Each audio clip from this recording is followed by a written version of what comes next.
All right, the United States of America is ratcheting up pressure on India repeatedly, one after another.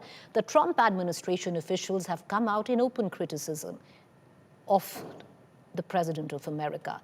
Donald Trump's trade advisor, Peter Navarro, U.S. Treasury Secretary Scott Bassett, and then White House Press Secretary Caroline Leavitt.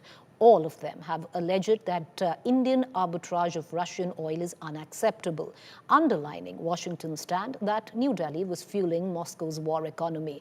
And that has triggered the punishment tariff from Donald Trump at 50%. Here's the report.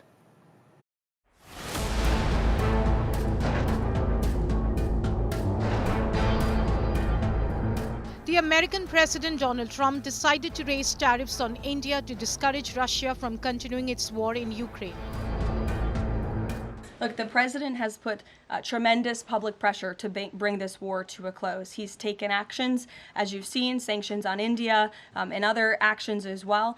He's made himself very clear that he wants to see this war end, and he has scoffed at the ideas of others that have been raised that we should wait another month before any meeting takes place. The president wants to move, and he wants to bring this war to an end as quickly as possible. Within days of the meeting with European leaders and Ukrainian President Volodymyr Zelensky, U.S. President's trade advisor Peter Navarro, in an op-ed published in Financial Times, attacked India for fueling the Russian war economy. He called on India to stop buying Russian crude oil, accusing the Asian giant of undermining international efforts to isolate Vladimir Putin's war economy. He wrote, and I quote, "In effect, India acts as a global clearinghouse for Russian oil, converting embargoed crude into high-value exports while giving Moscow the dollars it needs," unquote. Navarro described India's dependence on Russian oil as opportunistic, adding that if India wants to be treated as a strategic partner of the US, it needs to start acting like one. A day later, U.S. Treasury Secretary Scott Bassett, in an interview to CNBC, accused India of profiteering of reselling sanctioned Russian oil, as opposed to China.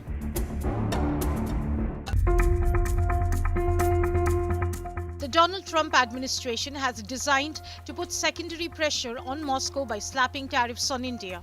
The US has effectively doubled India's tariff burden to 50% by adding an extra 25% on top of the earlier 25% levy.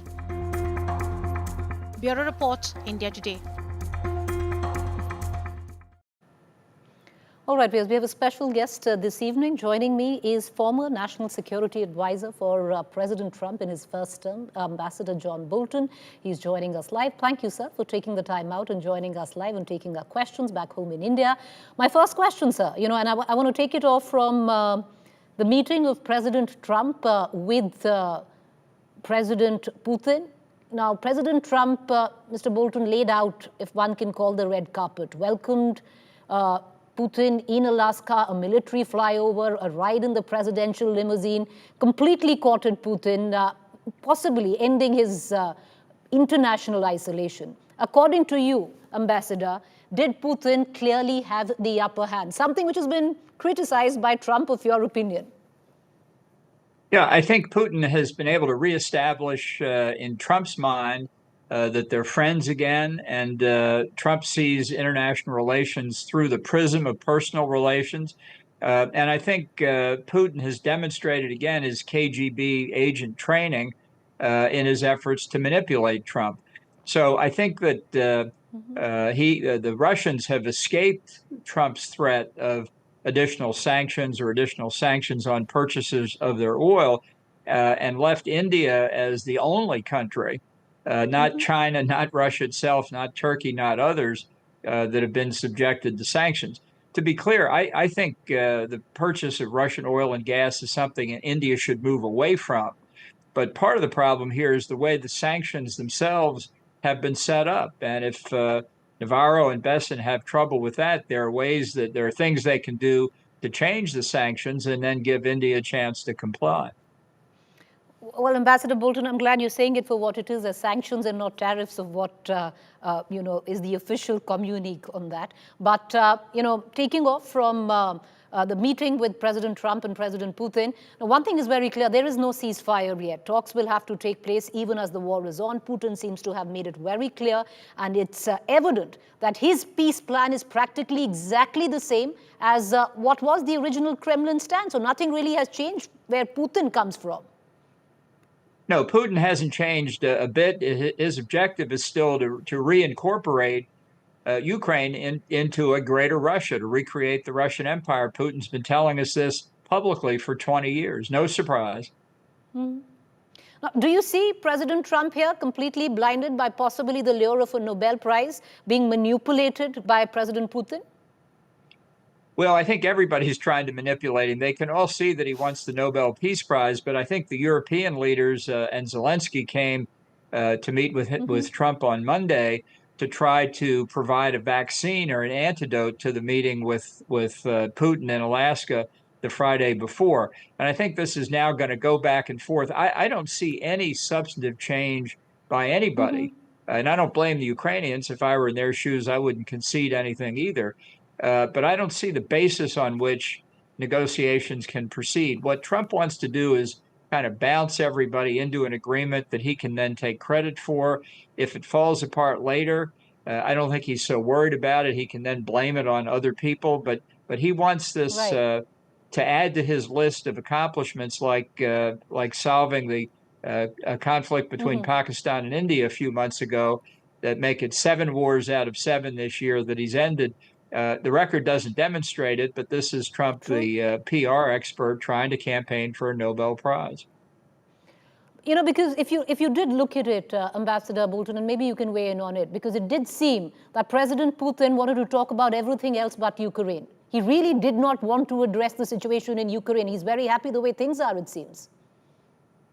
Well, I think he is, but what he proposed to Trump by many reported sources is he demanded the cession by Ukraine of about a third of the Donetsk province, a big part of the province that the Russians haven't been able to conquer, which I think Putin knows is unacceptable to Zelensky and the Ukrainians. So he's trying to put them in the position of being the party that obstructed Trump's peace efforts. You're quite right that he really wants to talk about the bigger picture, the overall relationship with the United States, because he thinks that puts himself in a better frame in Trump's view. Right. But Ambassador Bolton, because where ceding of any land is concerned, it would require a referendum back in Ukraine. Politically, at least right now, it could be impossible. Or do you think it's a different play field? No, I think the Zelensky government would be in real trouble if it gave up any substantial portion of Ukrainian land, even in just a ceasefire. Not talking about sovereignty questions here, at least in the near term, but just what happens in an interim ceasefire or truce while negotiations go on.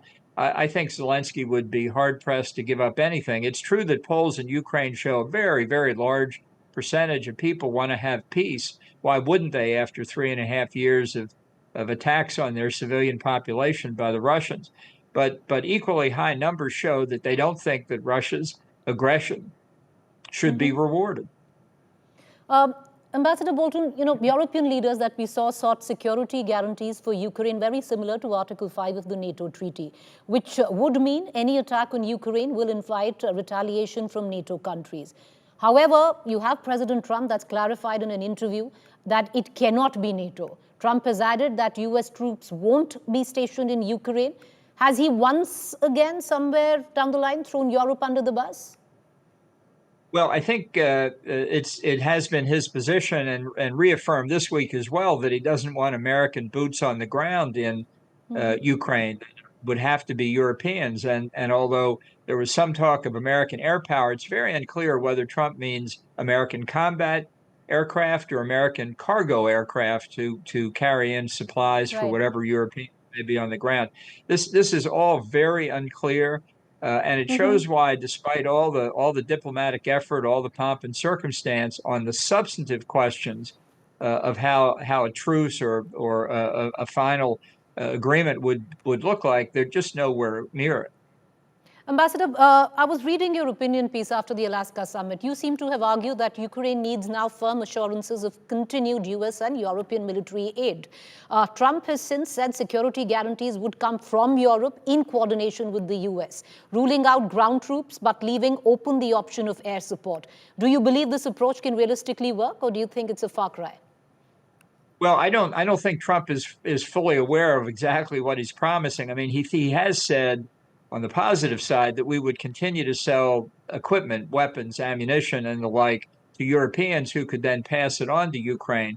But this is hardly the kind of role that I think it's appropriate and important for America to play to help Ukraine on the Right. strategic side so that they can put themselves in a better negotiating position.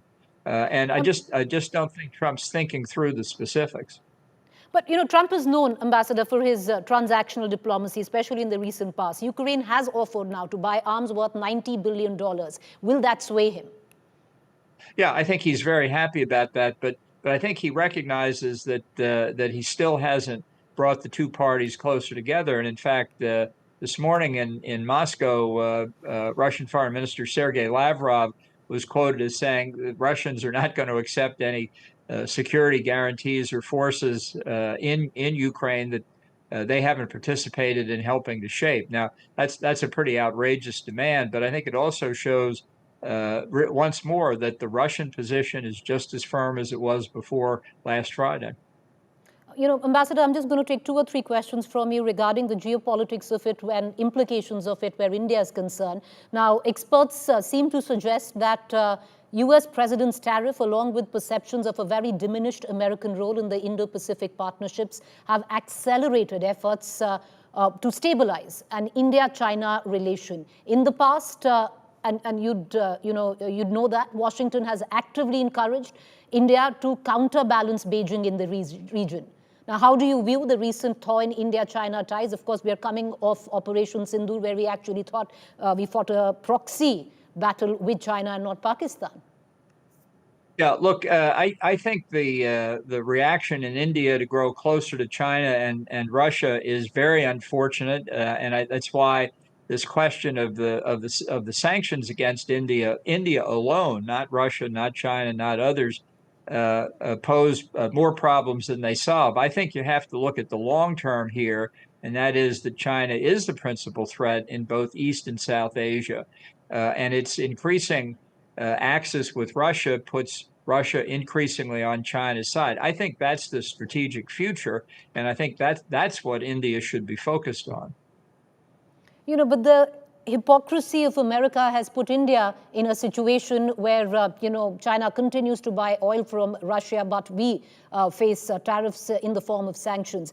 The question I'd like to ask you is, Ambassador, with Trump now imposing sanctions, we'll call it steep tariffs on India, the US-India relation is practically at an all-time low. You previously had called 50% tariff against India a mistake in the bilateral relationship.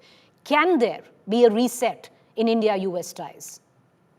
Well, I think this is a Trump mistake. It's shooting ourselves in the foot, and I think that has to be taken into account. This was no decision endorsed by the U.S. Congress or overwhelmingly by the people. This is part of Trump's effort to win the Nobel Peace Prize, and it's I understand the reaction in India. I do, but again, I think you have to grit your teeth and look longer term here at Right. what I think is the best interest of both countries in the future to have a closer relationship, to worry about the threat that China poses.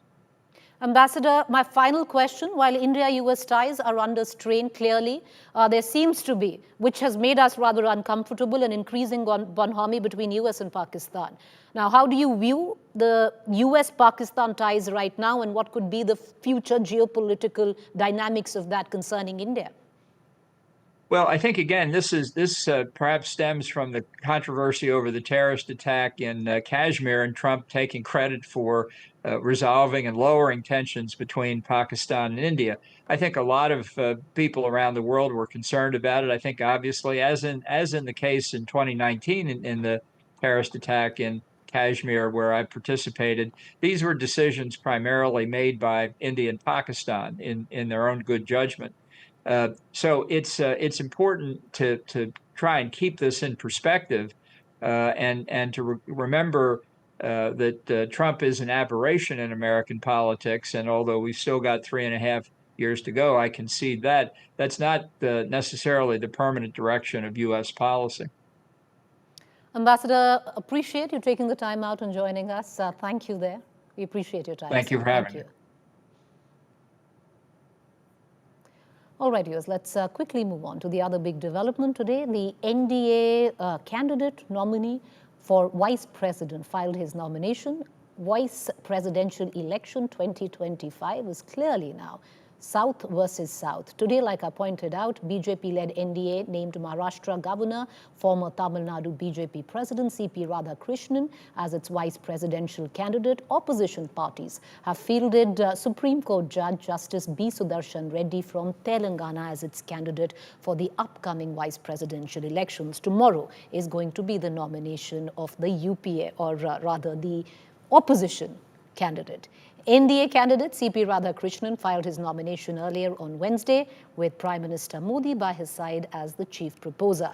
Top NDA leaders were also present there, showcasing a strong display of unity. Tomorrow, on Thursday, opposition's vice presidential candidate Justice B. Sudarshan Reddy will file his nomination papers, and the opposition wants to make a meal of it, where sitting chief ministers of the Congress and opposition parties will come into the national capital. Even though, if you look at sheer numbers, it is a battle already possibly won by the NDA, and it would be Mr. C.P. Radhakrishnan who will be in the chair of the vice president, because numbers stand with the NDA. The elections come on the 9th of September. But there is going to be a fair amount of optics involved in all of it. Let's quickly go through the possible reasons for opposition's vice presidential choice. Number one, the idea was to bring someone with great credibility who is not from a political sphere. Number two, choice of Justice Reddy counters NDA's choice of Radhakrishna that they thought would put Dravidian parties in a bind. With Justice Reddy in the fray, now Telangana parties, as per, of course, the opposition would be in a bind. But viewers, you had the TDP who immediately came out and pledged support to the NDA candidate. You had the YSRCP saying, we've already given our support to Rajnath Singh. He was the one mediating from NDA, and we are not taking our support back. The BRS has now come up with a conditional support for Justice Reddy, where they want urea to be given free in the state of Telangana to farmers by the incumbent Congress government. So a conditional support base there. The NDA candidate is, if you look at a counter, comes from a strong RSS background, while the opposition choice comes with a strong judicial background. If we put Governor C.P. Radhakrishnan and Justice B. Sudarshan Reddy side by side, measure their individual strengths and weaknesses, the first point of strength that comes across is while C.P. Radhakrishnan is a known political figure, Justice Reddy is an apolitical figure. Number two is C.P. Radhakrishnan's strong administrative experience. He has been the governor of Jharkhand, lieutenant governor of Puducherry, governor of Telangana, incumbent governor of Maharashtra. And Justice Reddy has decades of experience in the legal system. So two very different worlds that they come from, where Justice Reddy has also served as a judge in the Supreme Court. Next would be their South India connect. While C.P. Radhakrishnan is the NDA trump card for Tamil pride, Justice Reddy brings the Telugu identity in the forefront. Finally, C.P. Radhakrishnan lacks recognition in national politics. He is an RSS and BJP veteran leader, but has faced multiple electoral wins as well as a few defeats. Justice Reddy, on the other hand, has zero political exposure, and it could prove to be a bit of a disadvantage for a constitutional role tied closely with parliamentary procedure. All right, so there you have it. We've tried to give you both strength SWOT analysis of both the candidates. Let's cut across to our quick political face-off for the evening. Joining me, Sanju Verma, National Spokesperson, BJP, Dr. Shama Mohammed, National Spokesperson, Congress. You will both get a 2-minute time to put your point forward. Dr. Mohammed, I'd like to begin with you. Many would have thought that this was a great move to have somebody from Telangana possibly checkmate the TDP and YSRCP, like possibly what the NDA did with the DMK. But there's a huge section Dr. Mohammed, which says that this is a lost opportunity because in any case, the TDP and the YSRCP have supported the NDA candidate. You could have had somebody from Bihar, somebody who's a Dalit, somebody who comes from the EBC quota. Well, let's understand one thing. Their candidate is an RSS man, a former BJP president of Tamil Nadu. So we can understand that he will be completely supporting the Bharatiya Janata Party and the government in parliament. This particular person believes in Manusmriti, whereas our candidate, Sudarshan Reddy ji, is a former Chief Justice. He upholds the Constitution. He believes in equality, justice, and inclusivity.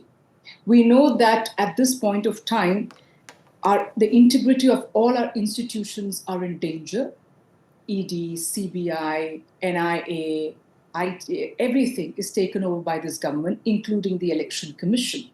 That time we need somebody to give gravitas to this particular seat and who is impartial. That is very important. We saw the last vice president who suspended around 143 members of parliament at one go, which has never happened in the history of India.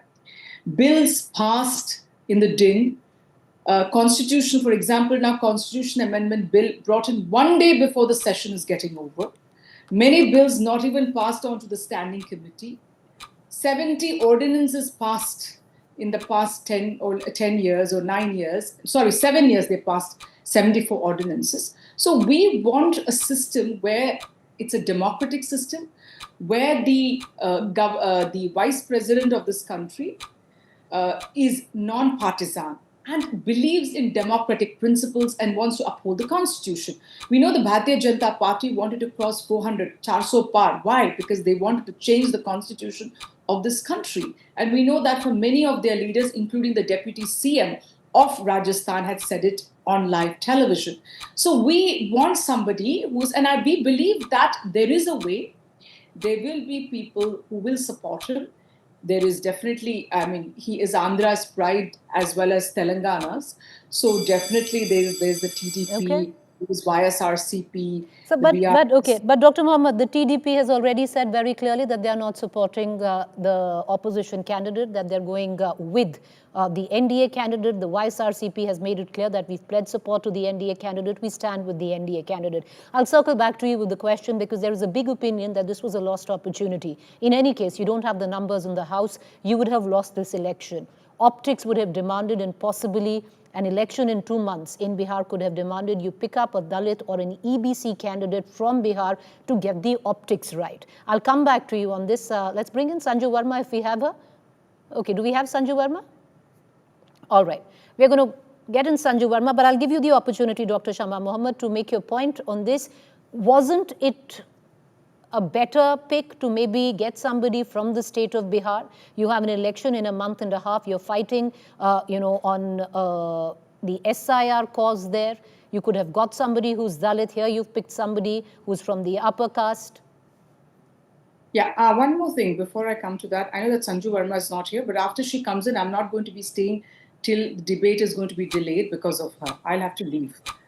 Now she's here. She's here. Yeah, but make your point. My point is that we do not believe in seeing that there is an election coming up. That is how BJP functions. They will see if there's an election coming up from Haryana, they will be putting somebody from Haryana. If there's an election coming from Odisha, they would take somebody from Odisha. That's the way they function. What we look at it is somebody who's impartial. We want somebody who's impartial to sit there, who believe in justice, and who believe in inclusivity. There is no inclusivity anymore. We always see Muslim bashing in this country, OBCs and Dalit bashing in this country. So we want somebody who believes in inclusivity, who believes in justice. So we are not going to say there is an election over there and play these vote bank sort of politics. We chose the right person at the right time, and we believe there is a case for him, and there is a probability that he is going to win because we've got the right person in. All right, ma'am, you have 50 more seconds. Do you want to use that?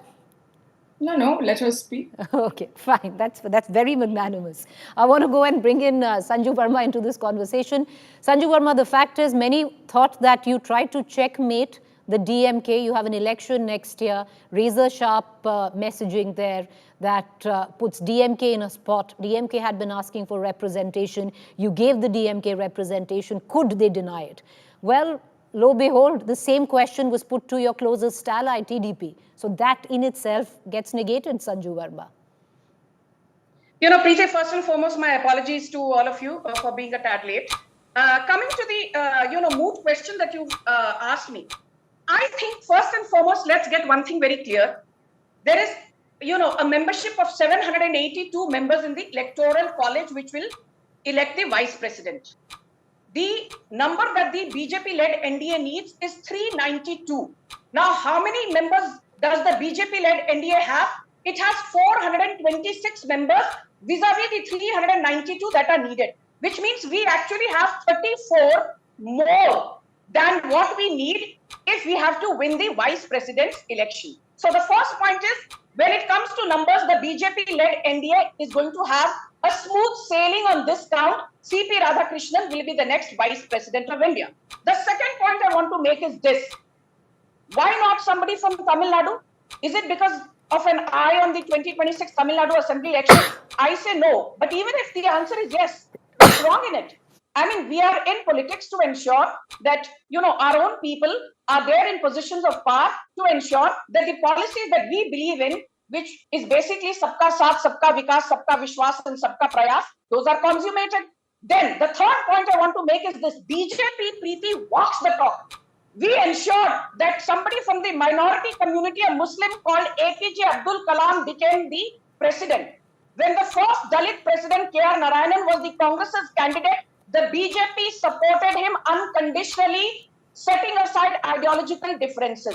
Then look at Draupadi Murmu. She is the first tribal woman president from the Santhal tribe from a remote Mayurbhanj district of Odisha. Who could have imagined that a Santhali tribal Adivasi woman will be the president of India? But the BJP under Narendra Modi ensured that an Adivasi becomes the first tribal woman president. So we have actually empowered the marginalized. We have your time is up. I'll go back to Dr. Shama Mohammed.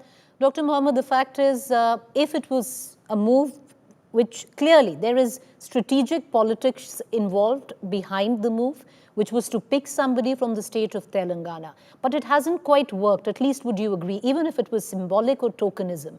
The TDP, clearly, whoever the mediators were not able to build consensus that the TDP support your candidate, a close ally of the BJP. Neither the YSRCP, even with its handful of MPs, could have sided with you. It's in opposition in the state of Andhra Pradesh, yet it didn't. The BRS today from Telangana has only given you a conditional offer, which seems improbable for your government to fulfill in Telangana.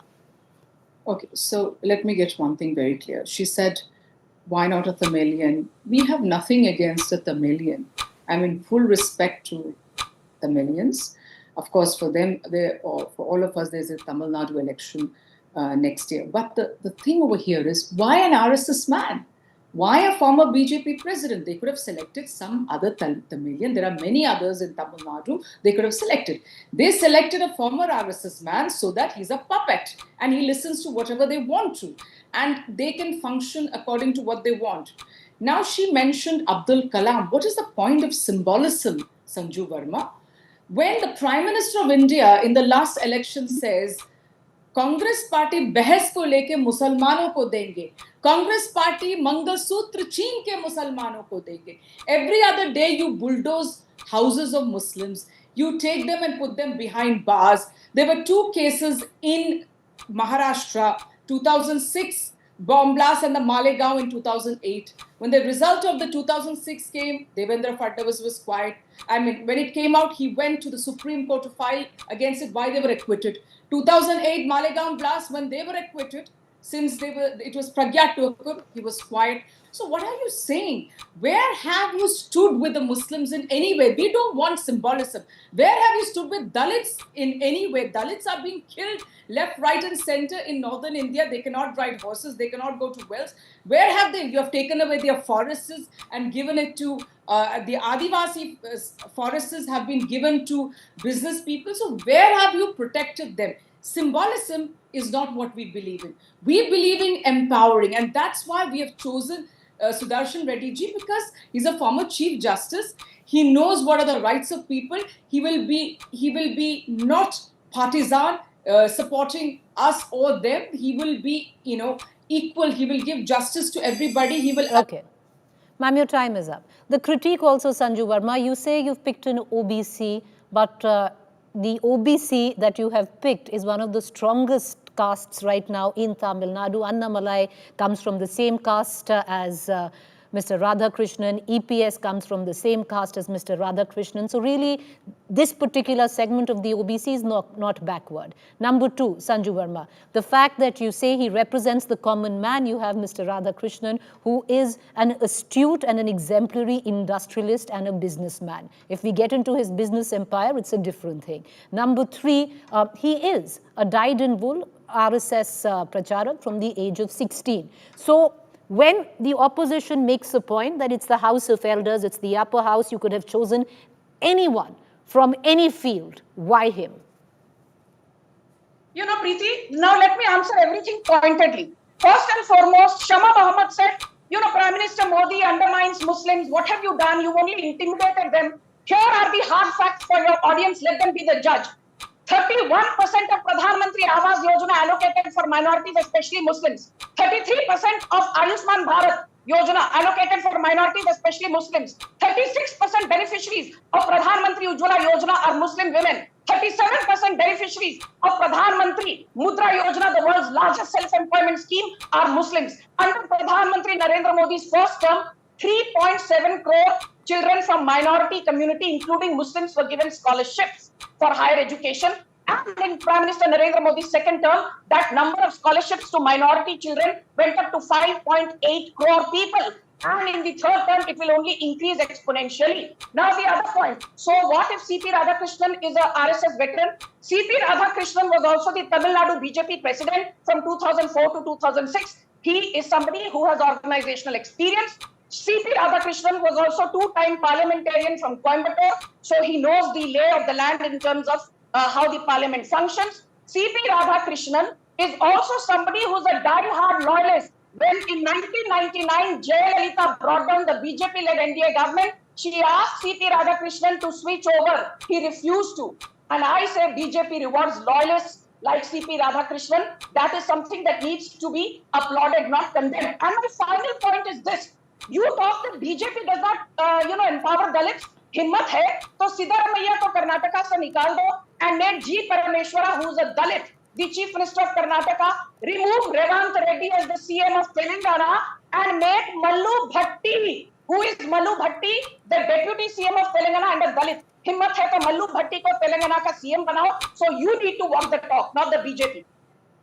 All right, I'm going to give both of you 1 minute each, but Sanju Verma, I'll just come in for a rebuttal. You do know Mr. Dhankar fought an election on a different ticket, not the BJP. So just loyalty bit. But I'm going to give both of you 1 minute each. Dr. Mohammed, 1 minute closing comments. No, my closing comment is she went on a rant and she forgot, which I was going to point out, which you already pointed out, that Dhankar is not a loyalist. So how did you give it? Because of the Haryana elections. See, this is how you function. When there is an election, you will go after that person and then you will... now, she gave Ankades or, data about Muslims, which is a lie after lie after lie. The worst treated in this country are Muslims today. Why don't you have a single member of parliament who's a Muslim? Tell me, give me an answer. A minister, many ministers, Ashwini Vaishnav, never asked to resign. Number of rail accidents. Minister of State, Lakhimpur Kheri happened. Minister of State, I can't recall his name, not asked to resign. But of course, only one person has resigned for Me Too, and that is MJ Akbar. So you cannot deny it. Always lynch mobs, attacking Muslims, no issue. Bilkis Banu's rapist. I mean, nothing bigger than that. Released on remission, asked to do prachar campaign for the Bharatiya Janata Party. This is what... Ma'am, your time is up. 1 minute, Sanju Verma, we'll come to you, make your point, and on that account, Ms. Verma, with what Dr. Mohammed also said, that Jagdeep Dhankar was a political choice, and there's nothing wrong. The BJP is not shorn of making political choice. You wear it on your sleeve.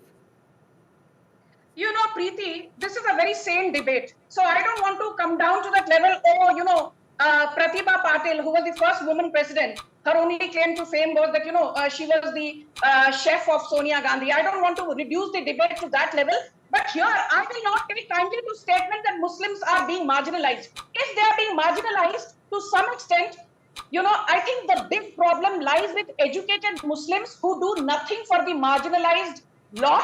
They only sit on television debates and shed copious tears playing the victim card.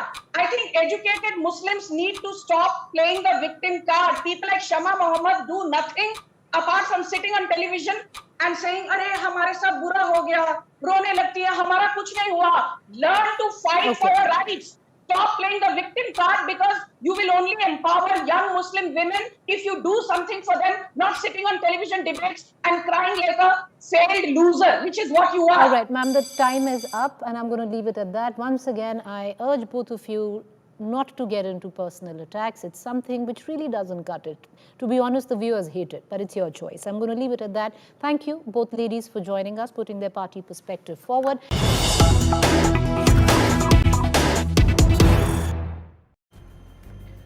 Here's news break coming in. There's been a video that has emerged of the accused who attacked the Delhi Chief Minister. This video is dated 19th August. In the CCTV footage, the accused made the video sitting in the office inside the Chief Minister's private residence in Shalimar Bagh.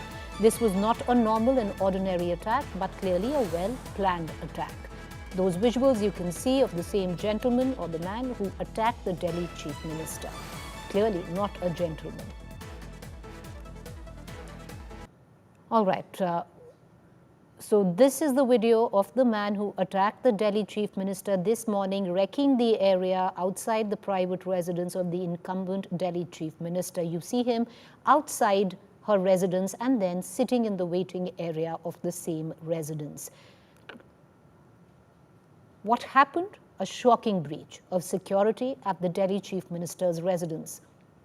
Rekha Gupta, the Delhi CM, was attacked during her usual Jan Sunwai hearing.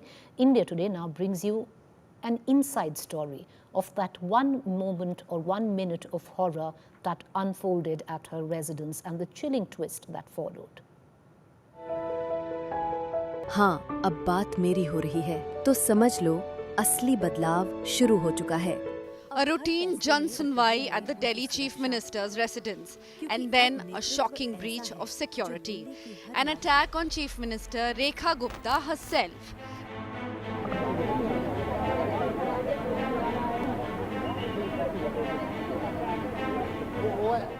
The attacker, 41-year-old Rajesh Bhai from Rajkot. India Today accessed exclusive details of the 1 minute of horror inside the Chief Minister's home. Rajesh first approached her with documents. Then, in a sudden move, he pounced on the Chief Minister. He pushed the Chief Minister, he pulled her hair, refusing to let her go. Cops struck his hand to free her, and within moments, he was finally overpowered. मैं line में लगा हुआ था, बिल्कुल करीब था. मैंने देखा वो बिल्कुल गंदे कपड़े, शराबी की हालत, हाथ में कुछ कागज ले रहा था. वो डायरेक्ट वो अटैक करने को आया. अब इतनी सिक्योरिटी होने के बाद भी सीएम पे कोई हादसा कर रहा है, ये बहुत चिंताजनक बात है. देखिए, चोट उनके हाथ में आई है, उनके शोल्डर में आई है और उनके सर में आई है. तो अभी डॉक्टर उनको देख रहे हैं और उसके साथ में क्योंकि पुलिस केस है तो एमएलसी भी बन रही है और एमएलसी की जो आएगी रिपोर्ट वो आपको बताएगी. Now the big question, what was the motive? Investigators reveal he wanted his jailed relative freed. A desperate plea that turned violent. But there is another layer. His mother says he was disturbed after the Supreme Court order on stray dogs. That he has mental health issues violent enough to attack even his own family members. રેખા બેન જ કહું છું. રેખા બેન જ કહું, અમારી મહેરબાની કરજો, ગરીબ માણસની વિનંતી. હવે છોકરાએ જે કર્યું એ તો મને પછી ખબર નથી, ફડાકો માર્યો એમ કહે છે. And then the twist. A CCTV footage dated August 19th showing Rajesh Bhai filming outside the Chief Minister's personal residence. People have been trying to understand the security lapses, the motive behind it, whether it was pre-planned or whether it was in the heat of the moment that he ended up committing that very attack. In itself, self-explanatory at this given point that it might actually have been a pre-planned attack, given that he's seen wrecking the area and in depth, so, and also speaking to people to grasp what exactly is the area all about, to understand the location very well, right outside the Shalimar Bagh residence of the Chief Minister. A chilling Recce raising the question, was the attack pre-planned then? Moreover, the police now states that contrary to his family's claims, Rajesh has no member in jail. The BJP has alleged conspiracy. उसके हाथ में कोई जन सुनवाई का कागज भी नहीं था और क्योंकि उसके मोबाइल से पुरानी वीडियो मिली है कल की जो जब वो वहाँ पर शालीमार बाग गया है और यहाँ की वीडियो भी मिली है, इससे बहुत बात स्पष्ट होती है कि मकसद जो था वो हमला ही था। ये बहन हमारी 18 घंटे जनता के बीच में काम करती है और इनके स्वभाव में है कि जनता से जाके मिलती है, तो उसका आज उसका असर उस अपराधी ने उठाने की कोशिश की है। Aam Aadmi Party leaders have condemned the attack. For her part, the Delhi Chief Minister, in her first reaction after her attack, has vowed that her outreach to the people of the capital will continue despite the physical assault on her. इस हमले में अभी तक कोई video नहीं आया है जो इतने देर में दिल्ली पुलिस दे दिया करती थी अरविंद केजरीवाल के मामले में।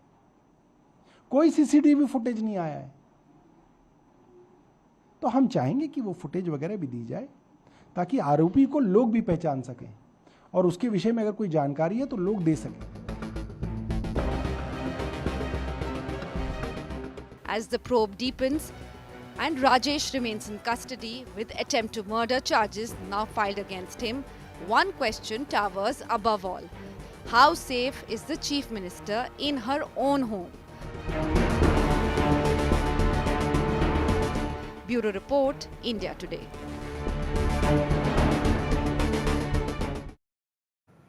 All right, joining me for a quick chat on this is Yashuvardhan Azad, former IPS Secretary, Security Special Director, Intelligence Bureau. Mr. Azad, the fact is, it's not the first time that the Chief Minister of Delhi is attacked. And I want to make a distinction of Chief Ministers of other full states and the Chief Minister of Delhi, because it might be the first attack that Rekha Gupta ji has faced, but we've known it to have happened multiple times, even with the earlier Chief Minister Arvind Kejriwal. There is something seriously wrong with the security of the Delhi CM. What is it? Well, I don't think something is seriously wrong because, you know, number one, when we talk about security, it's a question of access control.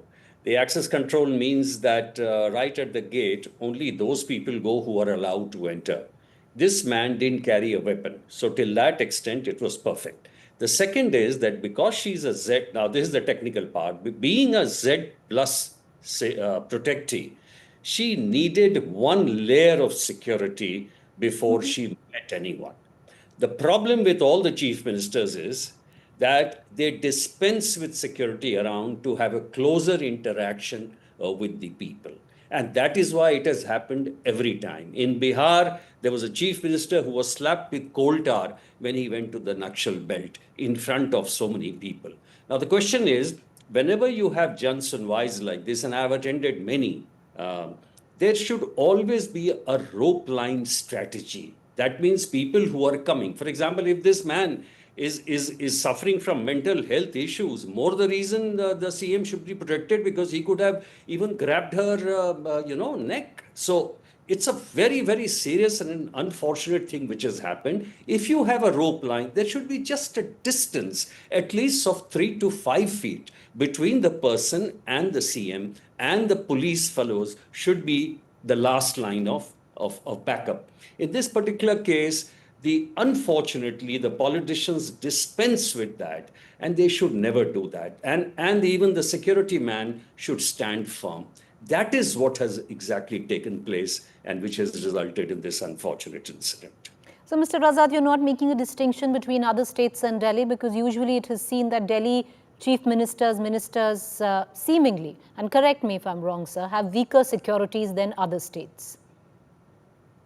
No, not really. I mean, CM security all over is basically the same. It's a Z plus security. I mean, and And So you're saying it's the same?